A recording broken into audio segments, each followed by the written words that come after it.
What up, chat? Another episode of Analyzing. As you already know, we gonna have Super Bowl 60. Let me fix this lighting real quick. I feel like it's too bright. Bright as fun. Like right, like, like right there. Okay.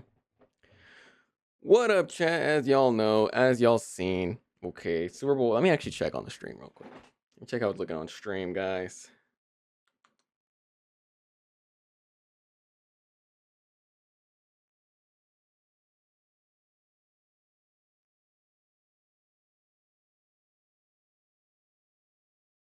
Yeah, look, it's gonna come out. Okay, yeah, it's good. Okay. As y'all seen, Super Bowl 60.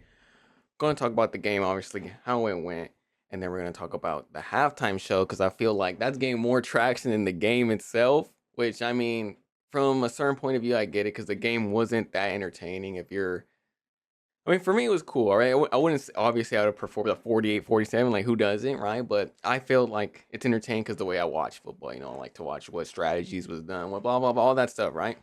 But for the casual fan, obviously, it wasn't that entertaining. And the halftime show was because, the political side of it, aspect about it. And we're going to get into that because there's a lot of traction on there. And I want to get into that. And then I'm going to get into my preseason predictions and how that went.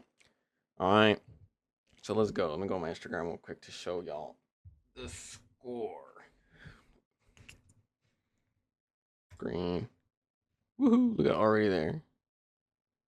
Damn, I did. It's so long. Anyways. Okay. So as we already know,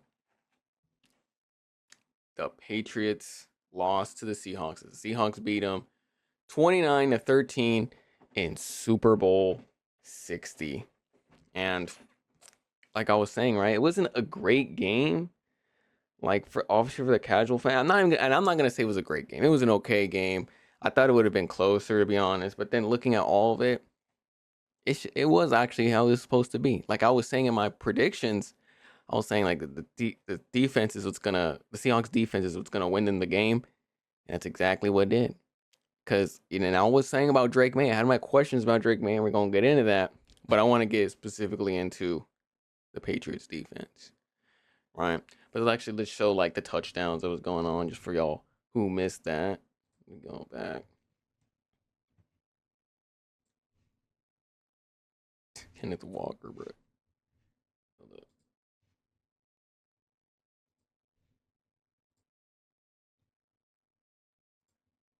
It's free in Seattle, has recovered. Byron Murphy falls on the football. So it went scoreless, basically. Actually, let me brief you on that. It went scoreless for the people who want to watch or whatever. I'm just explaining. It went scoreless. No touchdowns the first night. No touchdowns the first three quarters. All field goals by the Patriots. By the Seahawks. It was 12-0. I think with Michael Myers, I think, is their kicker, if I'm not mistaken. Pretty sure. Yeah, Jason Myers. My bad, Jason. Jason Myers is their van guy. But so it was all field goals by him. Whole third quarter. All three quarters just until the fourth quarter. No touchdowns. All field goals. And then so this is what is it? The strip sack. Yes, by Hall. And that's what one of the turnovers we're talking about. Drake May, bruh. He had two. I think he had like 2 picks. Yeah, 2 picks. It was this fumble, and then he had the 2 picks. But anyways, okay. Four-man rush. George Holani's the running back. Fake to him. Darnold to the end zone. Barner's got it. That's what led to the A.J. Barner touchdown. Got to play the run game here because they're in such an advantageous position. You see the heat coming on the play, but eventually the dam had to break. George 8:50 to go. Trying to step up and shoot one downfield. It's That was a pick. ill-advised. And then this then Wasu. It picked six. And they bring a pressure as well. And May get a knocked out as Witherspoon came under pressure. And Uchenna Nwosu is going the distance for a touchdown.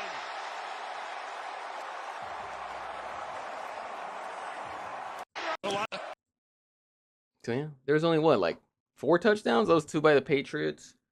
The one to Matt Collins, which is that was crazy, and then the other one was to I think it was to Ramondre. I'm not 100%. And then they missed a 2-point conversion, and then the 2 touchdowns was literally that the AJ Barner touchdown and Wasu, and the rest of them were field goals. So yeah, but let's get into the Patriots side of things. Okay, I mean the Seahawks defense, because to me, I know, and we're gonna talk about that. Someone else won the MVP. I want to get into that later, but someone else won the MVP, which I'm not against. That's great. He won the MVP, and I was actually saying he was gonna be MVP. But if you had to say the whole unit was the MVP, was the Seahawks defense. They are the ones that won them this game. Yeah, let's get into that. Let me show y'all.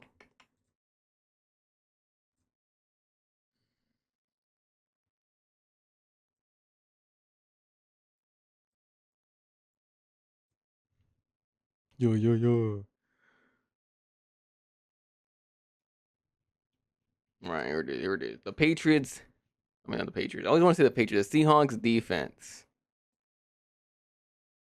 had 47 solo tackles. Okay, 6 sacks, 8 tackles for loss, 6 passes defended, and 11 QB hits, bro. They were just killing Sam Darnold out there.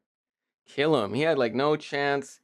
And from stats, they was dominant. I think, and I'm getting into that too, but Campbell gave up 14 pressures. 14 pressures, which is, I mean, is a monstrous amount on my line of full. But the Seahawks defense, we already see the numbers from what they were lining up in. They're mostly lining up in a quarters coverage, zone, quarters zone. That's what it mostly was called, the coverage. And they blitzed a lot. And I've seen that from the beginning. They were blitzing a lot with corner blitzes. Like they had Devion Witherspoon, or they had Nick Amenwari, and they would go from the blitz and get him. And it was messing Darnold up. He had no idea. When he thought that they were gonna come and blitz him, they did it. And then when he thought like, okay, I actually got my shot right here and I have time, that's when Davion Witherspoon came and get him. And it was just complicated. Mike McDaniel's defense was just annihilating him. And I don't know what he saw in practice. I don't know what he's saying, but I think he was saying like maybe Drake's May's hesitation in the pocket. He already knows that left side was weak. And then the fumbling problems that he had, he fumbled again, twice basically fumbled, but just one led to a pick 6. So I think the defense, he just saw that, and the Seahawks defense just went away with it. They just went away with it. And I was saying that they brought, I don't know if it was me just tripping, but I felt like they had 6 DBs on the field. So they were in their quarters coverage. So then the 2 safeties is Jordan, I love, and Kobe Bryant. And then they had Josh Jobe on one side, Tariq Woolen on the other side. So that's 4. Oh, I'm tripping. And it wasn't 6, it was 5. No, because then they had Amenwari too. Sometimes they had Amenwari there. He was on he was like the corner. He was a nickelback, and then they would have Devion Witherspoon come from the side. And it's like they only had one, and then they had the 4 rushers, and then they would have 1 linebacker. I think that was a few plays that I saw, but other than that, I think it was just the 5. They had the quarters coverage, the 4 defensive backs in the back, and then Devion Witherspoon or Amenwari coming from the cornerback blitzes. And it was just, I was seeing that from the beginning. I was like, this boy Drake May's getting rattled. Drake May's getting rattled. I'm not saying it's like a hard thing to digest or diagnosticate. Like, oh my god, okay, this is where I'm coming from. But I think when the game went on, he like kind of figured basically what they were doing. But it took him a long time. It took him a long time to figure out. And I'm not gonna toot my own horn, right, and say that. But I figured I was seeing what they were doing since the second quarter. I was like, okay, so they're gonna bring their blitz, and yes, it's hard to diagnose when they're doing it because Mike McDaniel does a great job on defense putting base formations, but getting like 4 or 6 different plays of that single formation. So you have no idea what's coming. It's the same basic formation, their quarters coverage, but you don't know, and they've got the corner blitz lined up, but you don't know if he's coming or if he's dropping out on this one or if he's on this side. They're all the same formation, but just different plays, different variations come from that formation. So it's hard to diagnose, it's hard to tell. And that's why I don't want to get on Drake May and say like, oh, it was easy to diagnose. Like it's not like, but you can see what they were trying to do, but it was hard to figure out like, okay, what is this gonna do? Is he gonna bring this one? It was just a count mouse game. But I think he figured out like third, like, okay, I'll try to risk it here. I'll try to do this, but then it didn't help with that O line. it didn't help. So I feel bad for him in that aspect. But the Seahawks, bro, but the Seahawks defense, it was just legendary. Putting the numbers, it was they just annihilated them, bro. Just annihilated them down. And what that big thing I was talking about is come to the offensive line. The Pats' offensive line was garbo this game. Specifically, I don't want to get on them, but it was them to the left side, which was Will Campbell and Jared Wilson, both rookies. So you don't want to kill them all the way. You know, they're rookies, but still, like, you can't. It was the Super Bowl. You're supposed to do better. And Will Campbell gave up, I have the stat right here. I think he gave up 14 pressures, if I'm not mistaken. Let me search that up. Yeah, 14 pressures given up. That's the most this season. Regular postseason, that's the most someone has given up this season. In the Super Bowl, I'm going to criticize Drake May, but like half of the criticism is that he had no time. He had no time. So they just got to do better. I don't know. He was just getting passed by Hall. He was getting passed by DeMarcus Lawrence. Everyone was just running up on him. Everybody. So it was just horrible to see. But I give more credit to the Seahawks defense, to be honest. I really do, because it's just hard to do that. It's hard to really just dominate a game like that defensively, and they did it. So credit. I hate the Seahawks. I don't like them, but from an objective point of view, the facts is the facts, and they did great on that. So props to them. Drake May. So Drake May finished 27 out of 43, 295 yards, 2 touchdowns, 2 interceptions, 16.3 QBR, and a passer rating of 79.1. What was it looking at? And then he had a fumble. Yes, then he had a fumble. So he had 3 turnovers, 2 interceptions, the one with Julian Love, the one in Wass, which was basically a fumble, and then the fumble he had over the Hall. I knew that was going to come up. I was saying looked like it was going to be a problem. Remember, I was telling y'all he's been fumbling a lot since the Houston game.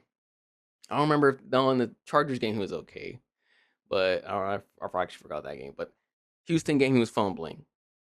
Against the Broncos he wasn't doing well, and it was like a reoccurring theme. I was saying it's a reoccurring theme, and I think he's gonna figure it out. He didn't figure it out, and it's his second year, and I don't want to give him that. I want to give him that excuse, but I wouldn't say it's an excuse, because we've seen quarterbacks in their second year win Super Bowls, perform well. Russell Wilson. I think Dan Marino, he didn't win it, but he was pretty good. So Tom Brady. But we're going to talk about that. I don't like that comparison, actually, speaking about that. Because I think it's unfair to compare him to Tom Brady. I guess he's the predecessor. If I can say that, yes. He comes after Tom Brady. Well, 2 quarterbacks after Tom Brady. And people are going to compare him that because he's on the Patriots, blah, blah, blah, right? And he's doing good, blah, blah, blah. Maybe it's because I don't know if it's me or if it's like more of us not average NFL players, NFL watchers, but the ones who watch it in depthly the NFL. I was not comparing him to Tom Brady at all. I was never saying, I hope maybe he's gonna do something like Brady, or see Brady wouldn't do this. Like, I was not comparing him to Tom Brady, because that's unfair. Tom Brady is the greatest quarterback in NFL history. Tom Brady was part of 2 distant dynasties on the Patriots. The first half in the 2000s, and then the second half in the 2010s, when it was 2014, 2018, like that championship run, those 3 Super Bowls, right? First 3 in the early 2000s, and then the late 3 in the 2010s. He was part of those 2. He was part of 2 dynasties. Tom Brady, if you split his career in 3 phases, is a Hall of Famer in each phase of his career. So it's unfair to compare the guy. It's unfair to compare them. And I was just listening to that because I was seeing people on social media and even in my own family watching the Super Bowl. And my dad, who's not really an avid football watcher, he was saying, "Do you not like Tom Brady?" And I was just like, "What?" And then other people were saying, like, "Damn, that sucks, being like you got to be after Tom Brady." Like, people are really thinking about that. And for me, I don't know if maybe it's just me, or it's because, I'm a commentator. I'm an analyst, basically, right? I watch the games. I watch, this is what I care about. And maybe I just watch too much football, saying, like, why would I compare him? Like, he just gone on the team. This is his second year. They're just barely, last year they were 4-13. 4-13 this year. They're 14-3. I was just talking about it's a good turnaround. I didn't even expect them to get the Super Bowl. I was just saying it's great that he's led the team to this.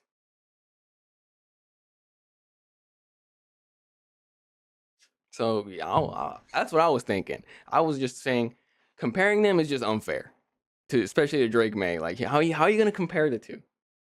During that shit, that's messed up, especially to Tom Brady, the greatest of all time. But going back to that, yeah, Drake May struggled. He got rattled. It's partially, obviously mostly due to the Seahawks defense. His own line wasn't doing great, and those two combined got what we got. But then I think he could have figured out a few things. He could have figured out the Seahawks defense a little bit earlier. Figure out that okay, they have this for me. They're gonna come with me on this blitz. I should get the ball out earlier. He was holding on to the ball a lot, and if you know that blitz is coming, throw the ball out. Who cares where it goes? Just throw the ball out. And then I remember in the third, fourth quarter, they got Ramondre Stevenson going up the flat, going the real route, and then just giving the ball early because he got the blitz coming. He got Witherspoon coming on the left side of the defense, right side of his O line, and they just figured it out to like third, fourth quarter, and it's too late already. You're down like 29. You're down 22-7. Like bro, it's over. So that's what I'm giving criticism for. And I'm not gonna say I'm gonna kill him and say he's never gonna come back, but who knows? Dan Marino never came back. But you gotta do better. You gotta do better. You could have figured it out earlier, and it's not all on him, like I'm saying, but you still gotta get some criticism. Could have figured it out earlier. Could have done some better stuff. But and then also to top it off too, they had no running game. Look at this. He was the he was the leading rusher for the Patriots with 37 yards, 5 carries, 7.4 yards per carry. The next was Stevenson with 23 yards. So and Trevion Henderson with 19. Take that off, what they probably had 52? No, wait. 42. They had 42 rushing yards without Drake May's 37. They had no running game. They had nothing. The Patriots offense was just trampled, was just disappeared, just annihilated by the Seahawks defense. So I'm going to give the Seahawks defense the credit that they deserve. Now going on the Seahawks offense, right? Sam Darnold. What a story from Sam Darnold. Well, actually, first I want to talk about Kenneth Walker. Because Kenneth Walker won Super Bowl MVP. He had 27 yards, 135 yards, 5 yards per carry. He had 0 touchdowns. But I saw from the beginning, first quarter, and they were giving the ball. I think it was like, what? Let me actually go check. How many? They gave him like the ball like 4 straight times, bruh. For first quarter, first drive of the game. I was like, Jesus. Okay, look, 10-yard run, 0-yard run, pass, and completion. I checked Allstate first and saved hundreds on my car insurance. 3-yard run. Okay, that was the first one. So they gave it to him 1, 2, 3. They gave the ball 3 times in the first one. That'll win. Complete, punt, run. So they kept giving him the ball. And he was actually creating havoc. So I was like, okay, Kenneth Walker. And then it continued. And what, 27 carries, 135 yards. I was like, oh, yep, he's going to be Super Bowl MVP. Especially the game, you know how the game went. It was a defensive game, not a lot of scoring. It was 12-0 first 3 quarters until the fourth quarter with A.J. Barner touchdown. So I was like, he's getting the MVP. He's getting the MVP because you can't give it to the whole defense. Maybe they could have given it to like Witherspoon or something because what Witherspoon had like and then Ernest Jones, look at that, he had 11 total tackles. But Witherspoon had 2. Oh, he had 1 sack, 4 tackles, 1 pass suspended, 3 QB hits, the most of everybody. And he's a defensive back. He's a corner, but like we're saying, on those corner blitzes, he was the one coming. He was doing smart moves. He was figuring out the time count, the time snap. I think that's the word for it, or if I'm missing it, the snap of the ball. Like he was timing it correctly. So he could have been it. Low key, Derek Hall. Derek Hall was causing havoc. 2 sacks, 2 tackles. I was like, where did Derek Hall come from? So, but anyways, it's on the Seattle defense, but. For rushing, Kenneth Walker was Super Bowl MVP, and I'm not against that at all. He was carrying him. I seen it from the first quarter. I was like, oh, he's going to carry a team. And that's exactly what gave it up. So, props to them. But Sam Darnold, bro. Sam Darnold. I wouldn't say he performed great this game. Yeah, I wouldn't say it was like spectacular. but he did good enough. He good enough, especially the first quarter. He was throwing some risky balls. He was throwing some tight window balls, and I was like, we got to slow down. But I think he figured out 3 drives in. He was like, okay, this is gonna be a defensive game. Our defense can hold them. Let me just be conservative. Let me hand off the ball. Let me do a little passes here and there when we got the chance to find it. Let me maneuver around this pocket and let me find what I got. He had a lot of escapability this game. He was escaping a lot of the pressure. So Sam Darnold, dude, he figured out this game. I gotta be just safe with the ball, and that's what you do as a good quarterback. 19 for 38, 202 yards, 1 touchdown, 0 interceptions. Most important thing, 0 interceptions, 53 QBR, and a 74.7 QB ranking. So he wasn't the best, but he was a game manager.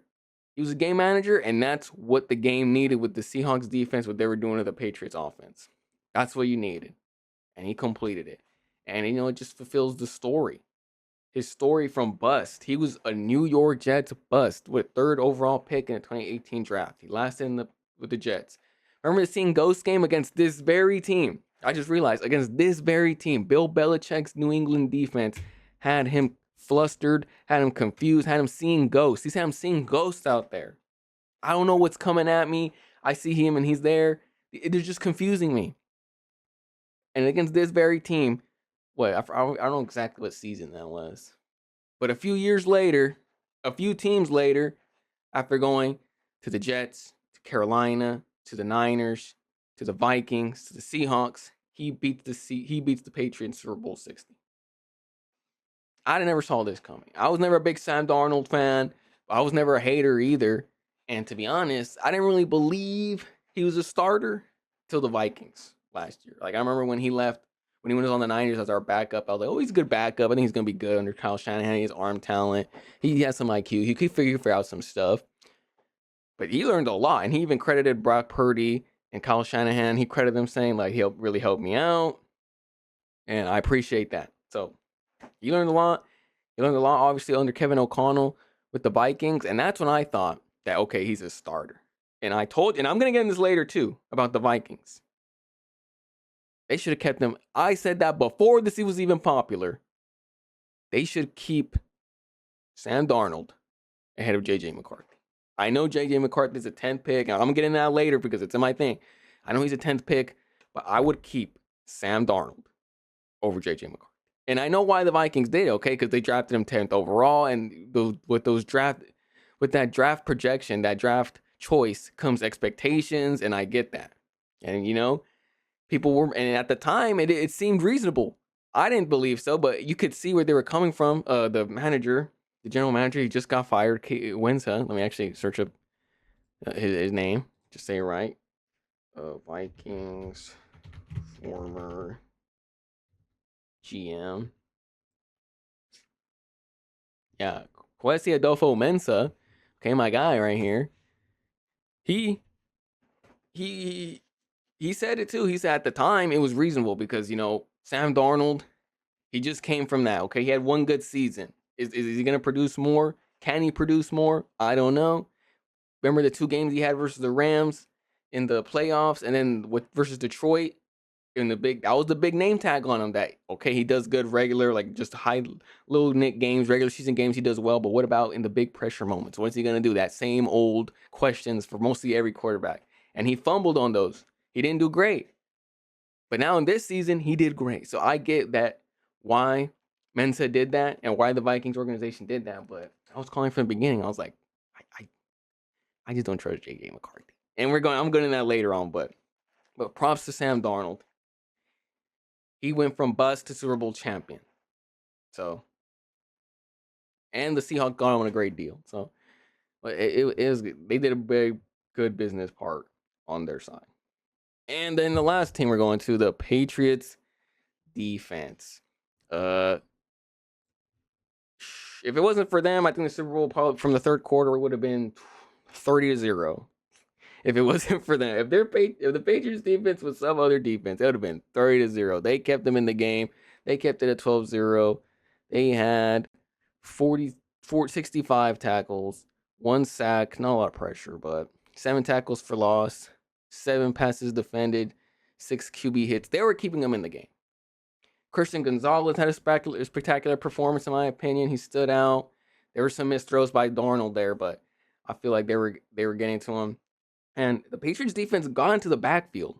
Okay, but like I'm saying, Sam Darnold had maneuverability, escapability. He figured out how to escape a few of them times. So they were in the backfield and they were getting separation after separation after separation. So I was like, okay, like this is the Patriots defense doing good, but they just couldn't hold up. Their offense just couldn't hold up. So I feel bad for them. I remember, I don't know if I could find it on Instagram, that funny reel they had. Where was that? I don't think it'll be on the NFL, but I don't know where to find it. Where where it was after a turnover, and all of them, all the Patriots defense in unison just goes like, "Oh my god!" Let me try to find it. I know it was on a meme page, but I don't know which meme page.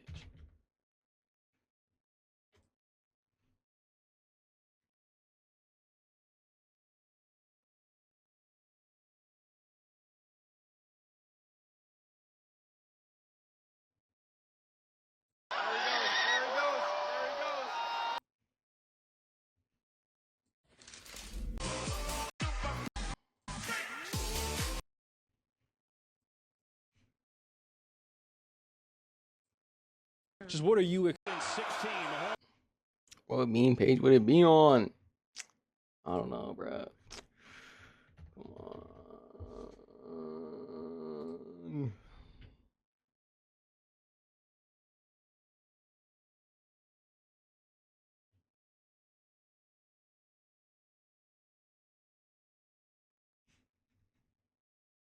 Feel like I can't find it, guys. Come on. Where's it at?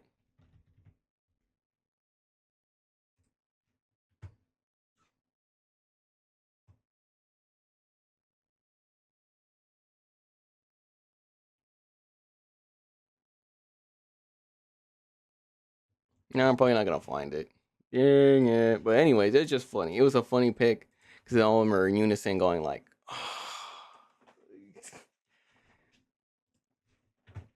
I'm trying to, come on. I know it's somewhere, bro. I don't want to leave y'all hanging with that. Yeah, there it is. There it is. That's brain rot video. Look at this. You're like, oh. I think that's Chase. I think that's K1 Chase on, bro. I don't know what turnover that was after, but it was like, bruh. That just made me laugh because I was like, that's how frustrating it was for them. It's like we stop them time after time, and then our offense produces nothing. Nothing. I would have been frustrated as hell too. I would have been so frustrated, but they are where they are. So I feel bad for the Patriots defense.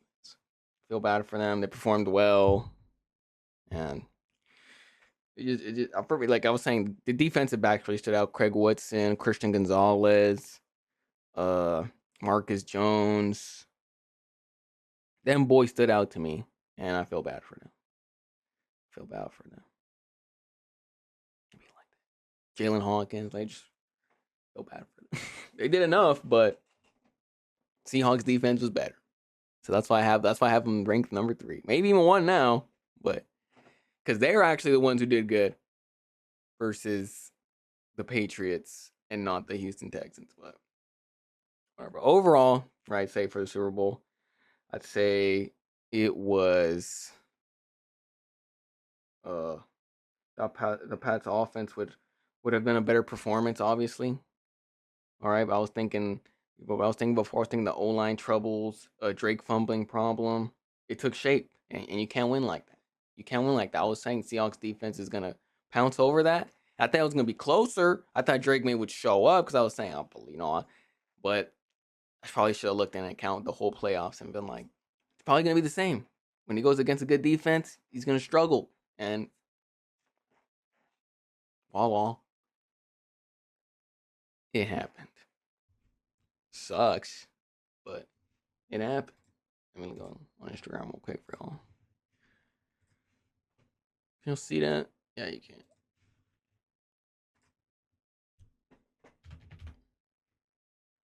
I mean, we already looked at the fumble. Let's see, look at the fumbles again, but you already saw the pick six. Already all saw that.